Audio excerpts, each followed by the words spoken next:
प्रदेश के सीएम चाहे जितने भी दावे कर ले, लेकिन यूपी में कानून व्यवस्था कितनी अच्छी है, ये इस बात के उदाहरण मैं आपको अभी देता हूं। यूपी में लॉ एंड ऑर्डर कितना सही है, इस बात की खबरें मैं अभी आप तक पहुंचाता हूं। यूपी में कानून व्यवस्था कितनी कायम है, इस बात की खबर मैं आपको अभी देता हूं।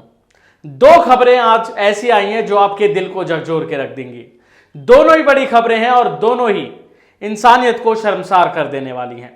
एक घटना सोनभद्र की है जहां पत्रकारों को गोली मार दी जाती है। कौन पत्रकार? जो सच्चाई से रूबरू कराते हैं, जो आपको जनता के बीच खबरें बताते हैं, जो सरकार की कमियां जनता तक लाते हैं। दूसरी मथुरा से, जहां एक दलित बेटी के साथ गैंगरेप की वारदात को अंजाम दिया जाता है।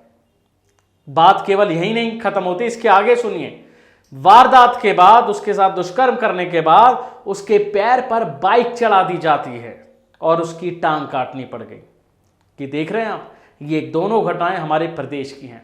चलिए आपको विस्तार से बताता हूं। नमस्कार, मेरा नाम राशिद है और शुरुआत करते हैं इस बड़ी खबर से। पहली घटना मैं आपको लेके चलता हूं सोनभद्र में, जहां पर पत्रकारों को गोली मार दी गई है। सोनभद्र की यह खबर है और यहां पर मनोज काका इस खबर को ट्वीट करते हैं और लिखते हैं कि यूपी में पत्रकारों की भी सच लिखने पर गोली मारी जा रही है। कल सोनभद्र में दो पत्रकारों को गोली मारी गई और बड़े मीडिया संस्थान इस पर चुप हैं। बड़े मीडिया संस्थान क्यों बोलेंगे साहब? उनका तो काम चल ही रहा है, बिना खबर दिखाए, बिना सरकार से सवाल पूछे, बिना कोई काट छांट के सवाल उनका तो काम धंधा चल ही रहा है, क्योंकि उनके लिए खबर ही नहीं है। ये पूरे सोनभद्र में अवैध खनन बीजेपी नेताओं द्वारा किया जा रहा है, सच लिखने पर गोली मारी जा रही है। मामला समझ गए होंगे आप, अगर नहीं समझे तो मैं आपको बता दूं। सोनभद्र में बीजेपी नेताओं द्वारा अवैध खनन का मामला जारी है। अवैध खनन, बालू, रेत, रातों को ट्रक भरे जाना और उसके बाद उन्हें बेचना, अवैध खनन करना, उसमें मोटा पैसा कमाना, बीजेपी नेताओं की शय पर यह धंधा चल रहा था। सोनभद्र में मनोज काका ने यह जानकारी दी है और ये मामला उजागर करने वाले दो पत्रकारों को गोली मार दी जाती है। और इसके बाद अब पुलिस क्या एक्शन लेती है, ये देखने वाली बात होगी, क्योंकि मामला भी है। अगर आपने ये वीडियो वहीं का है जो आपने भी मोन्टाज में देखा, सोनभद्र का ही है, पत्रकारों को गोली मारी गई। सोचिए जरा, पत्रकारों का अब क्या हश्र हो रहा है। जुबैर पत्रकार हैं, सिद्दीकी पत्रकार हैं, कई पत्रकार ऐसे हैं जो सच दिखाने पर जेल में ठूसे जा रहे हैं, जो सच दिखाने पर पुलिस उन पर शिकंजा कस रहा है। आखिर क्यों? कोई सच दिखा रहा है तो गोली मार दी जा रही है, कोई सच दिखा रहा है तो उसके खिलाफ मामले दर्ज हो रहा है। आखिर ये देश चाहता क्या है? देश चाह रहा है या देश में कुछ असामाजिक तत्व जो सच्चाई को बर्दाश्त नहीं कर पा रहे हैं?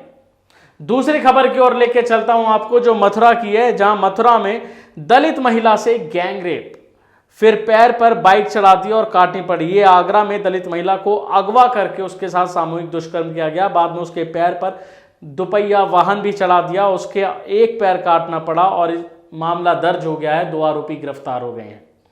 क्या इन आरोपियों को ऐसी सजा नहीं मिलनी चाहिए जो समाज के लिए मिसाल कायम हो? आगे ऐसी कोई भी वारदात, अगर कोई भी इस वारदात को अंजाम देने की सोचे भी, उसके दिमाग में भी आए, तो उससे पहले वो इस सजा के बारे में सोचे जो इन मुजरिमों को मिलनी चाहिए। क्यों ना इन्हें कठोर से कठोर सजा देके एक समाज में मिसाल कायम की जाए कि दोबारा हमारी किसी भी बहन बेटी के साथ ऐसी घटना ना हो, ऐसी घिनौनी घटना ना हो। तभी तो हमारे देश में हमारी बहन बेटियां सुरक्षित रहेंगी। जब ये बार बार आरोपी सजा काट कर निकल जाते हैं तो इनके हौसले और बुलंद होते हैं। एक तरफ आपने देखा जहां सच्चाई दिखाने पे पत्रकारों को गोली मार दी जाती है, दूसरी तरफ सामूहिक दुष्कर्म की घटनाएं कम नहीं हो रही। यह उस प्रदेश का मामला है जिस प्रदेश के सीएम योगी आदित्यनाथ हैं।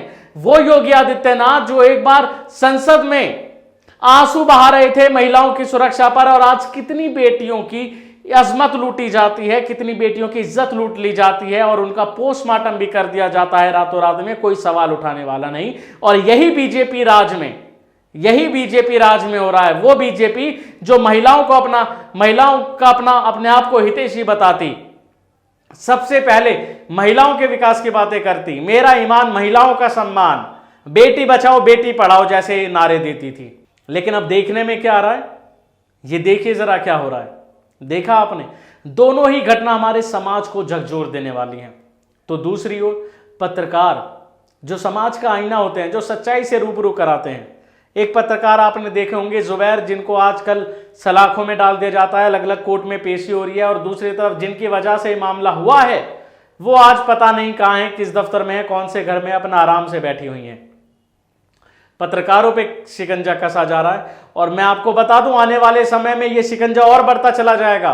कल को पता नहीं किसका नंबर आएगा, कितने मीडिया चैनल बंद होंगे जो सोशल मीडिया पर आपको सच्ची खबर दिखाते हैं, जो आपके लिए सच्ची पत्रकारिता करते हैं। कल को उनका भी नंबर आ जाएगा, क्योंकि सरकार इसी फिराक में है और एक एक करके उठा रही है, चैनल बंद करवा रही है।